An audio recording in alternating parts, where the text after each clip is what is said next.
Hello, welcome back to, I believe we're session 3, part 2, 3.2. Today I just want to go over, I'm going to do 2 designs with you. I started one, it's an Illustrator, and then I'm going to take all that same information and do it in InDesign.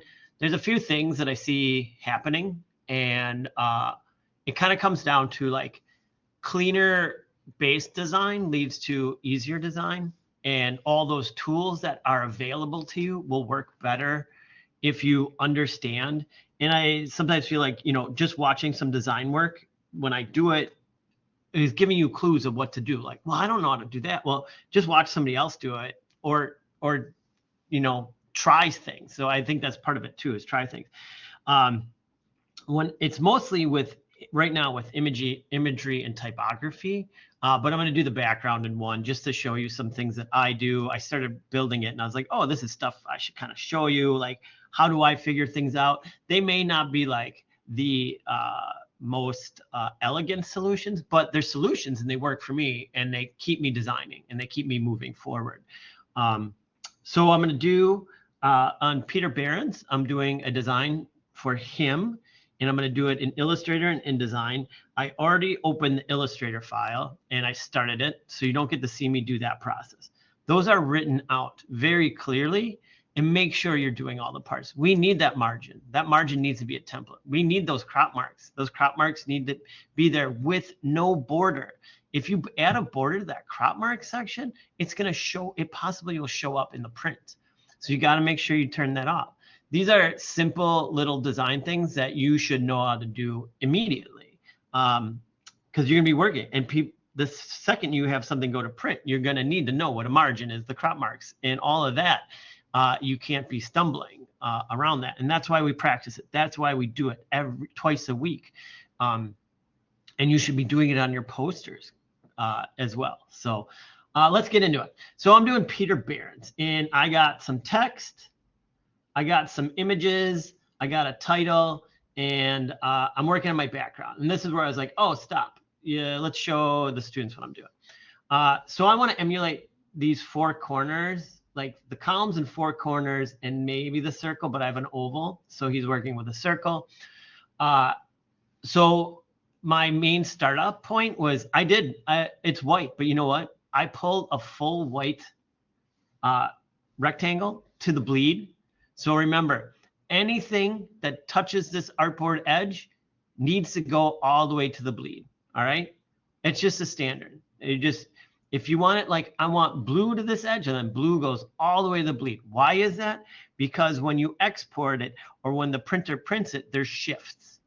And if you go just right to this edge, you're going to end up with a white line or 2 white edges, and you'll be like, this doesn't look right. And they'll be like, well, you didn't give us bleed. We requested bleed and you didn't put it on there. And then your client says, why do these look like crap? Because there's white lines on them. And then they're going to be like, well, we're not paying for that. And then you're like, oh, well, I guess I'll pay for the mess up. You guys pay for the reprint. Like, it does. It will cost you money. I've had it cost money in the past. So make sure you're clear on that. I have my crop marks, so I know where my crop marks are, and I have my margin, so I know where no important information go past that margin. That's why my stupid border is there. That I don't really care about. But all right, so I'm trying to emulate like this look and feel, little box with some purple lines, and I'm doing it in my own style. And I needed to get this box. I need this box repeatable in all 4 corners at the same distance. And I was like, okay, what's the best way to do it? And I was like, oh, just like make a little, these are what I'd call indicator blocks for myself. And I'm going to delete them out. So I did the white background, I locked it. I'm going to actually lock this as well. Lock selection. And then I have these little blocks. And I'm actually going to copy and paste these, because I want to, and rotate them. I want them on all 4 sides.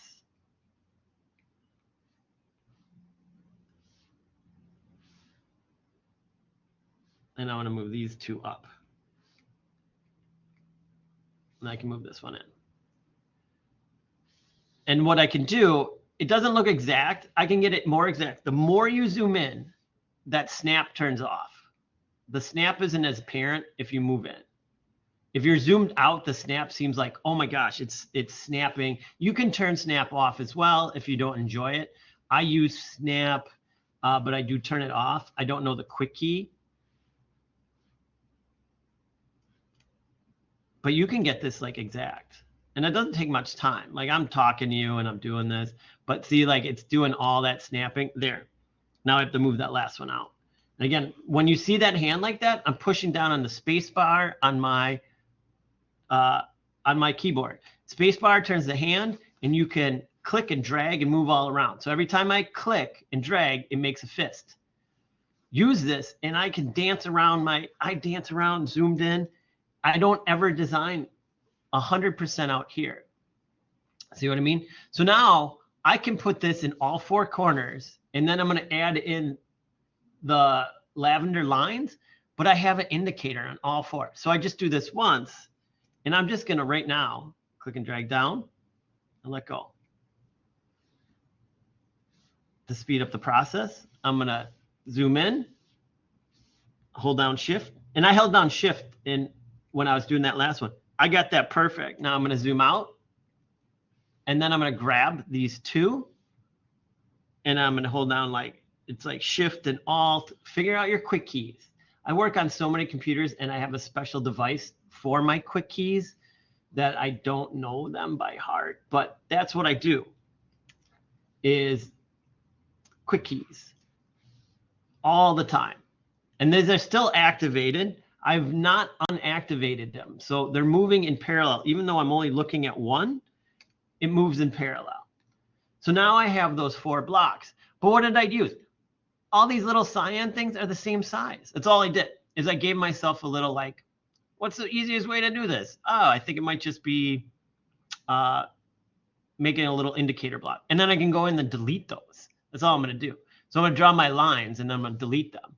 So I'm going to design a line, straight line, shift, holding down shift to there. I go up to this arrow, and then I want it to match this. And so I'm going to the eyedropper and kapow. And then I'm just going to move it over. I'm going to hold down shift. And then I'm going to zoom in. Zoom in. And I want it touching. I want the graphic touching. There you go. I mean, it's 1 pixel off. I'll let you guys slide. Nobody's gonna notice that. So then I'm gonna hold down quick keys, shift and alt. So I'm duplicating it as I move it across. And then I'm gonna zoom in on this one.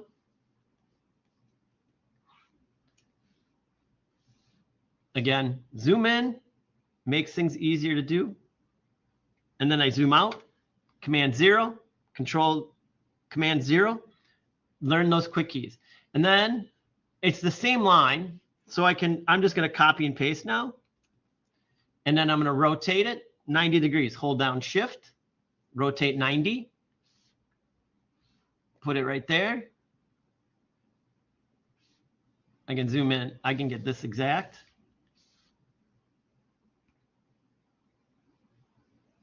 Again, it doesn't take long once you know how to do it, or once you know how to use quick keys and that keyboard.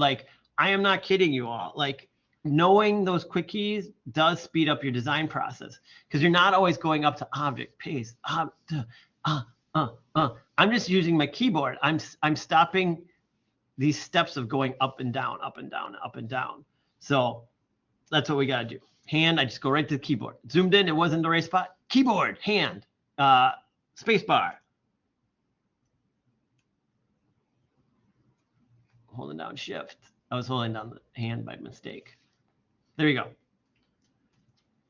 Now, I'm like, oh, I got to get rid of all those cyan things. Shoot. Here you go. Click on one. Select, same, fill color. They'll all get selected, delete. They all go away. Every corner they're missing now. All right? That's how we do that. So it's plain and simple. And look at how rad this is. Now, mind you, are you going to say this? I'd talk about this for like probably the next 3 weeks in this class till computers are introduced. This is all designed by hand with no computers, just rulers, cut out paper, cut out things like all that. And could you imagine doing that? Let me tell you, I grew up. I was thinking about my freshman year in college, and we made postage stamps, and I did tropical fish, and we had to do them out of cut paper. So like every color was a different piece of paper, and it was cut out by hand. We had to do 3 of these, and I thought, oh my God, like if I was to do that now, holy crap, it's like 1 day. But that took me days because I was like, exacto. You had to design it, then you had to draw it out full size, then you had to like sit there and cut out every piece, and they all had to match because it was like a puzzle, so that if they had to like match up perfect, it was crazy. So, all right, so I got my background done. I think I'm gonna leave it at that because I think the circle would look dumb. Well, let's try it. Will it look dumb?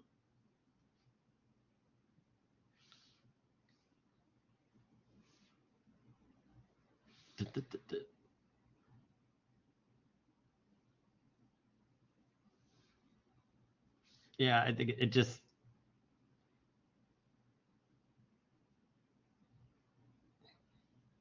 Yeah, because I want my title to go across the top. It's not as cool, so I'm gonna delete that. All right. First thing I've seen sometimes with typography, there's 2 ways to pull type. All right. So I didn't type this. I copied and pasted it. There's 2 versions, and it's point. Oh my God, I forget the other name. Point and something else. Point type is this one, and paragraph is this one. I gotta look it up. To Illustrator. I just want to know the names. Point and area. Thank you. Okay, so point is when I take that and I just tap it once, I've created a point. When I pull and drag and make a paragraph, that's area. I'm filling an area. So think about it like that. Am I filling an area, or do I just need a point of type? Now, why does this matter? So for me, and I was bragging about this free transform, you can use it in Illustrator all the time as well. It's a little bit harder with these giant things. But so I can make my type really big. I'm keeping it right at that. And for centering it, I can use cues. Oh, I forgot to pull my guides.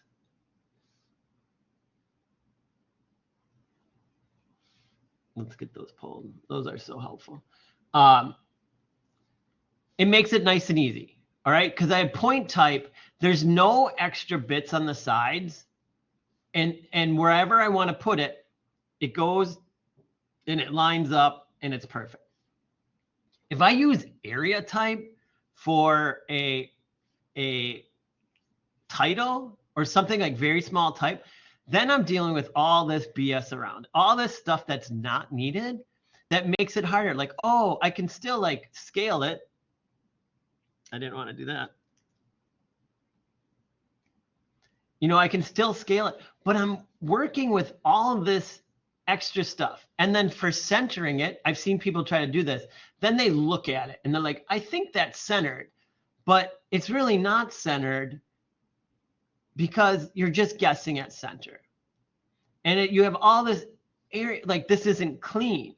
You could, the alternative is sometimes is you make it as wide as it needs to be, and it's small, like I can make it the text box and then go to center align. But again, I end up with all this stuff that I don't need, that if I was to say align a bunch of pieces of text, I don't need this. This here is a grabbing area that I don't want. It's kind of the sloppy. I don't need that extra. So why not just use point type, set it in, and know like all I have to do is adjust it to that. And even with this, all I need to do is go to my align tool and do that. And then I can tap it, you know, like let's get it perfect. Using the correct point for titles, point for subtitles, and then area for filling area type in. It's very important to know that differences. And it's important to not have like this slop. Here's the kicker. In Illustrator, see that little thing right there? Doop, doop, doop. If I click on that, it will transform an area type box into a point type box. I think you double click. There you go. Or vice versa. And then that means I can drag this and do whatever I want, and it's an area. So, and then if I double click on it, it goes back to that point, and if I drag it, this is what it does. All right? Use the correct one, and if you start to use the wrong one, double click, and you can fix it, and you can change it to the one that you need. Again, having boxes with text or with stuff all like empty like this doesn't help when you're trying to align things either. Say I'm trying to align things and I want them all bottom aligned, and I have, I'll do this.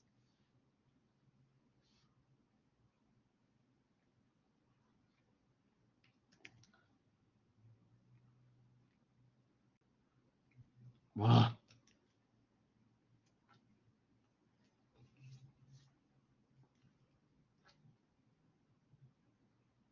Oh, I know. Is it doing it because of that? Ah.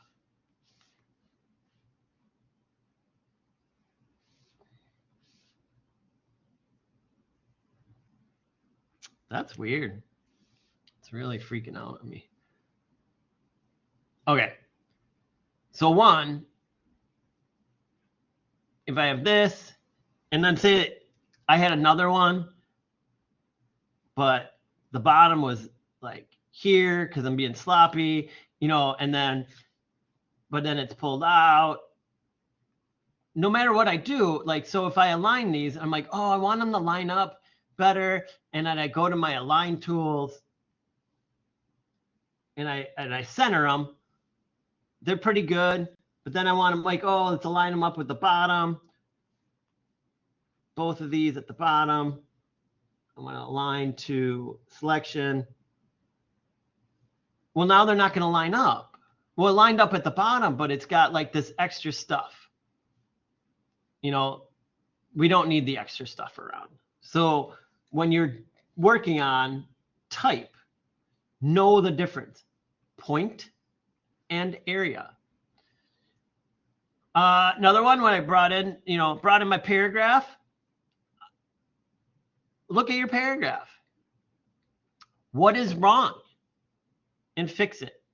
That is a graphic designer's job. You are typographers as well. So when I bring this in, this is in area. Area, I can make it smaller, I can make it bigger. And when I go to properties, and I'm going to go to paragraph and expand that, make sure hyphenate is off.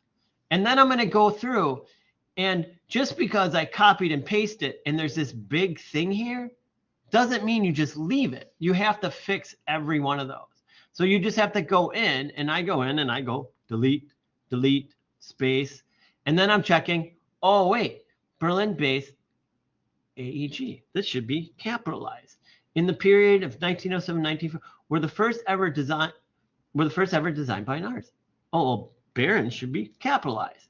Was also significant as a precursor of modernist architecture. Three of the principal architects of the modern movement. Well, let's capitalize all these. Mies van der Rohe. You know, I don't know if all of his get it. So now I have to look him up.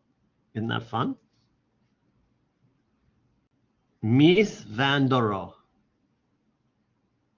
That's how you say it. You sound cool when you talk to your friends. And it's capital, lowercase, lowercase, capital.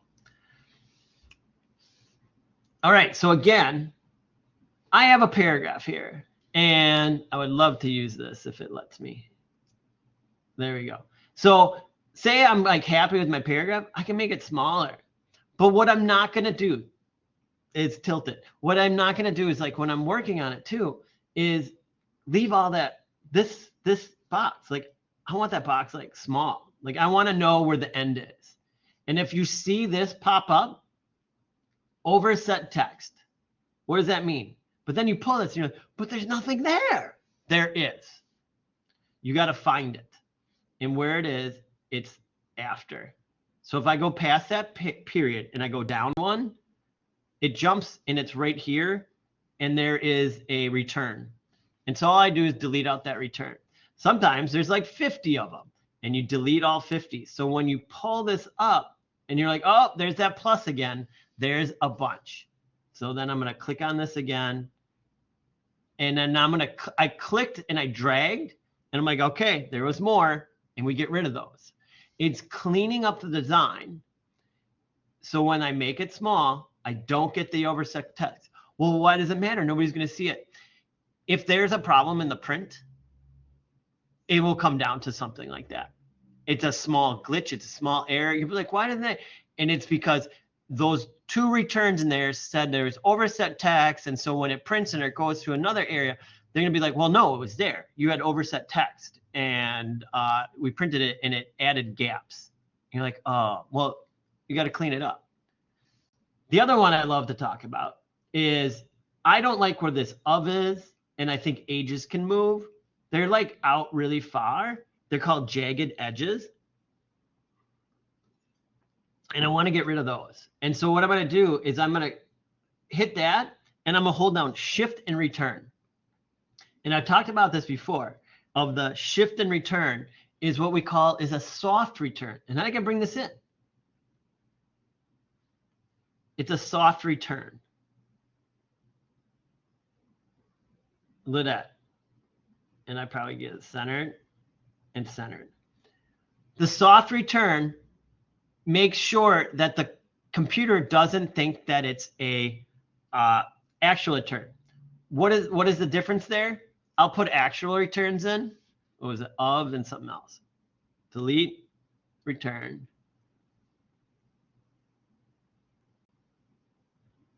And ages. Delete, return. Okay, this upper one is incorrect. And say I wanted to mess around and I had more information, and I go to my cool paragraph styles thing, and I'm like, oh, I want to add some gap in between the oh, well, what's it doing? It's adding gaps because it thinks those are paragraphs. If I do that on this one, where I use the soft return, and then I go to the exact same thing, this is why, and I want to use these awesome things, it does nothing, because as a soft return, it does not act like a real return, where the computer thinks that that is supposed to be a paragraph change. It just takes it as, oh, they just want that word to the next line. It's a soft return. We're just moving words around. So use those to your advantage as well.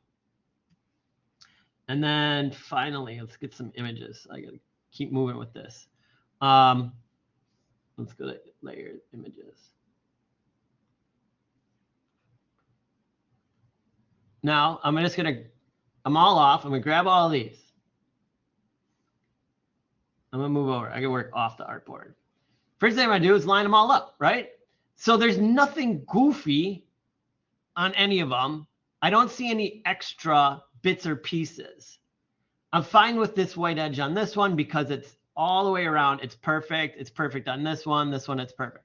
So I'm gonna line all these up, and I'm gonna use these lineup tools, like boom, get them all lined up. Then I might want them all the same height. Oddly, there's a guide right there. So I'm just gonna take each one and go to the guide. And I'm holding down shift. every time you scale in Illustrator and InDesign, you must hold down Shift. I talked to a student about it, and I was like, I wish you couldn't. I'll look it up. I think I did. Is there to auto constrain what do we call it? Sizing? We call it scaling in Illustrator.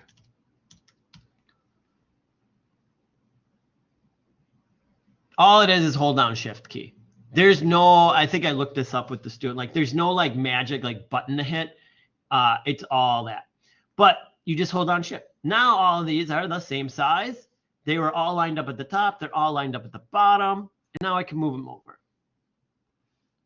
Now in Illustrator, this idea of extras isn't as bad. Again, I'm holding down Shift. I'm holding down Shift. And I'm going to stop right here. Oh, let's go to here. But they're not equally spaced. I've got gaps, big gap here. Well, all I have to do is go to Properties, click on this Align thing, and distribute evenly. Because there was no extra jibber jabber, those all lined up perfect. And then like I can see right here, I'm like 2 taps away from being perfectly centered, and I can move those down. And then I just figure out, you know what? I actually want to flip-flop this. I want the images at the bottom.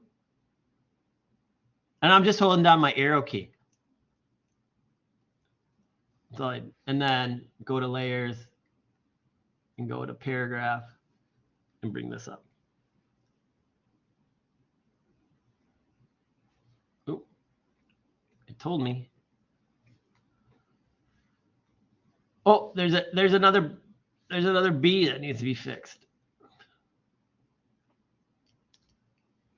So use what you can, you know, and make up things. Like to get those squares even, I drew in extra things. You know, that's what it's about. It's like figuring out what you got to do to get what you want in your mind.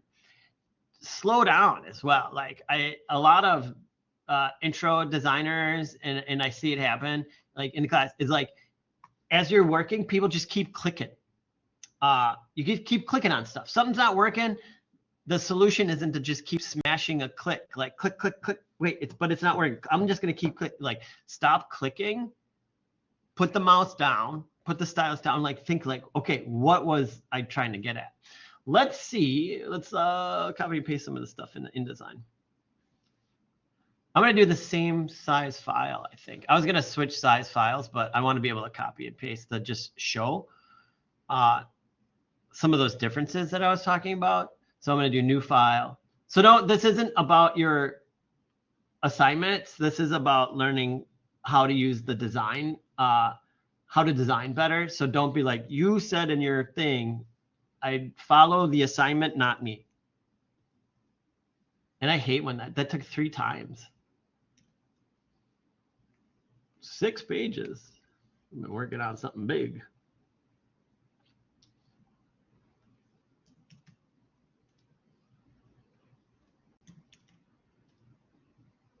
Did I have a 1/2 inch on the other one? No. Create. So just like the other one, I created everything exactly the same. And just like the other one, I'm going to do everything exactly the same background. So I'm going to copy and paste to make it simpler so you don't have to watch me. And then I'm going to show you mainly what I need to show you is I talked about the point type and the area type. My big one now is to talk about the imageries that I see people doing. Objects, unlock all. And it's leaving all the crap around your image. And then I'm like, well, how are you even lining these up?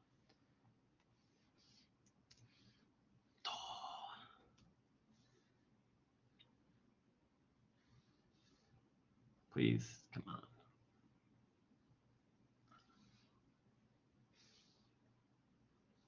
Copy, copy, copy, copy. paste. There we go. Perfect. And then images.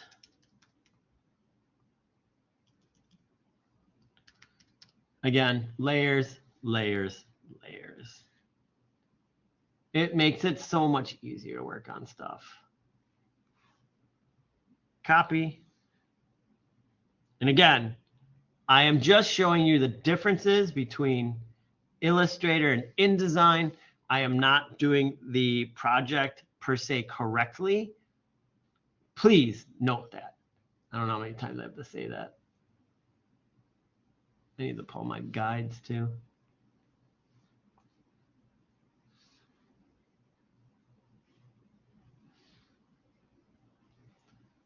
Just a couple more layers.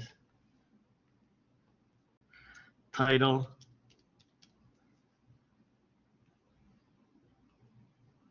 Paragraph.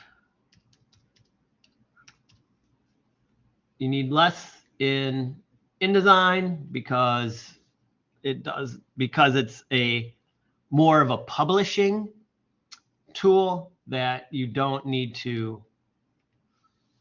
It auto puts in the crop marks, it auto puts in the other stuff. So that is why.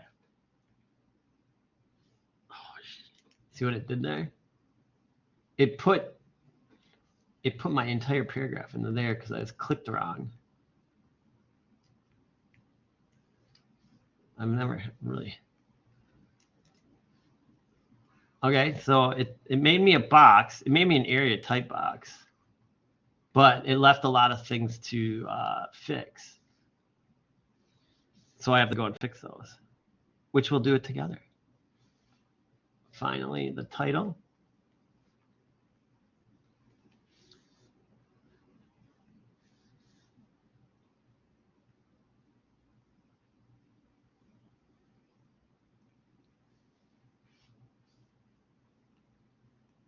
All right. All right. So first off, area and point type doesn't work in InDesign. All right. So they have the type tool is on a path or normal. All right. So that's the difference. So when you're working in InDesign, you have to change your thought patterns a little bit. So title, I want the title, and this is the wrong font. Why didn't the fonts come through? I don't remember my fonts. This is P22 Morris Golden. So go up here, P22 Morris.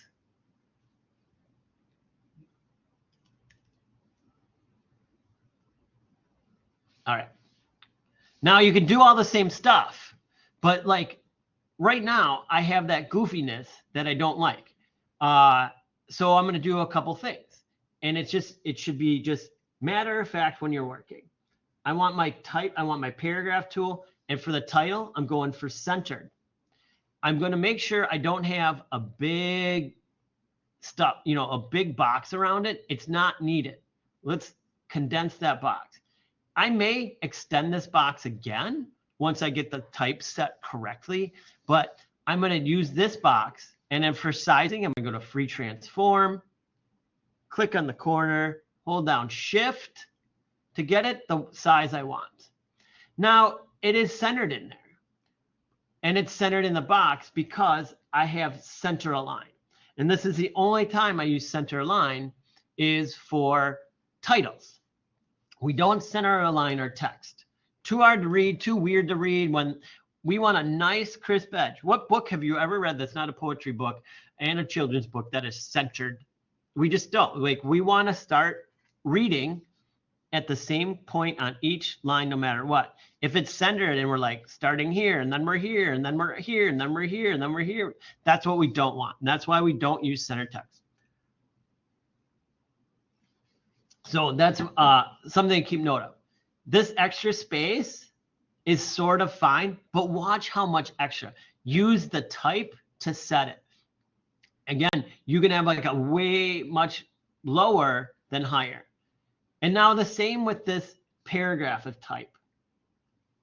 First, I saw a space, the ages. It didn't take my turn. And then this is supposed to be a different one. What's the type I used here?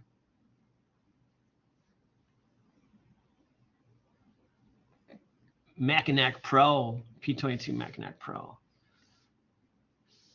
So I'm just going to grab all that, and I can go to my type, P22 Mac. All right, so fix that. Oh, I see hyphens. All I need to do is come down to the paragraph, click that. Berlin based is a hyphenated system. No matter what, it'll be hyphenated, so I can leave it alone. I have to add a space here. Now again, if I were to try to center this, I have all this space down here. I don't need that. Like, I want to bring this up. So when I do move it, I can get it centered and use cues or, you know, whatnot, and know that this is like the bottom and this is the top. And I don't have this like 600 feet of extra type box open that's just getting in the way, that like if you're working on and you're like, wait, how come I can't grab my images? Well, because the type box is in the top of it and you have it all the way to the bottom. Make that nice and clean. Now with these images, I gotta ungroup. I group them.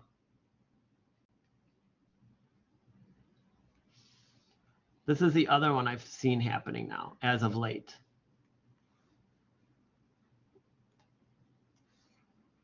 Let's pull these off the artboard so you can see better. I've seen people with images and then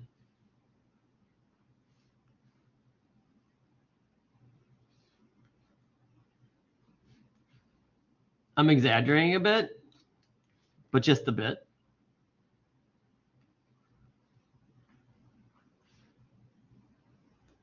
So if I have this going on, I hate that center thing. And I'm like, oh, I brought in all my images and now I need to align them. But you have all these different bounding boxes. Like then when I go to like, oh, align them all with the top edge. Sure as shit, it lines them up with the top edge, but you have all this stuff that now they're all over the place. There's no reason for that. The bounding box, or I don't know what the proper name, should be the size of the image. There's no reason to have extra no space around. All that does is that messes up when you're trying to get things nicely aligned. So I can just go back in. All I'm doing is taking all that off. If it's clear, there's no reason to just have a floating image in the middle. Clean up your images for two reasons. One, all the align and distribute tools will work perfectly. And two, when you're trying to click to move items and they're on top of each other, you won't run into that problem where you're like, I can't get to it because I have to lock this one because I have so much clear bounding boxes around it. So now I can go in because all these are just framed out. Boom. And then I can distribute them. I don't know, I stumble on that word. And it works because they all are correctly set up with the same bounding box. And that's how we do that.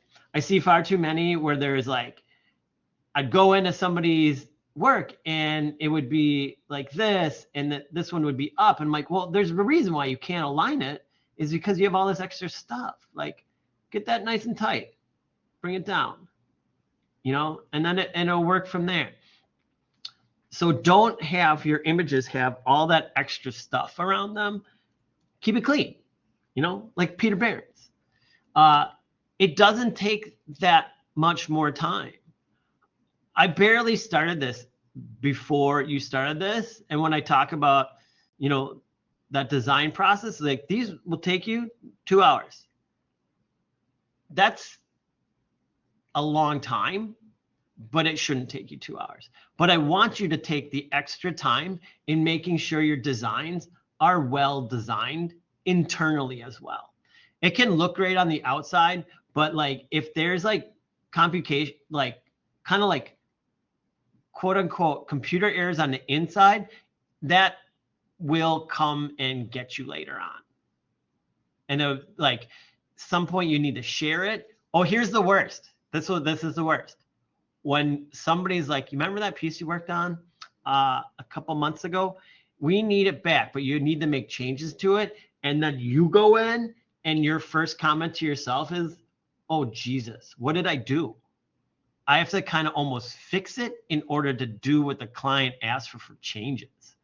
So the cleaner you can keep it and know like how to arrange and how to design, it will do you better. No different than in a little art history here. No different than doing it back in the day where they would just have rulers out and they have drafting tables where they would line everything up. And if they had a photo, their photos, like they wouldn't have all this extra stuff around the photo, just what they need because they want to be able to line them up. So take your time and check for all that. Cleaner design leads to a better design, and it allows you to use the tools to design more efficiently. So you can use, like, how come the lineup tools don't work for me? Well, because you have like a ton of extra space around things. Tighten it up, make it work for you. Dig around, have some fun. So before I go, let's do a last little, we're in week 3, part 2. I showed you about the, again, always look at this. I do look at this. If you have questions, contact me. I'm always around. I want to help you. If you are doing stuff, you're like, oh, I can't figure it out, and you don't ask me a question, it's your fault. Because if you don't ask me the question, you can't figure it out. I'm always around, and people can comment. I get back to you as fast as I can, because I want you to keep moving.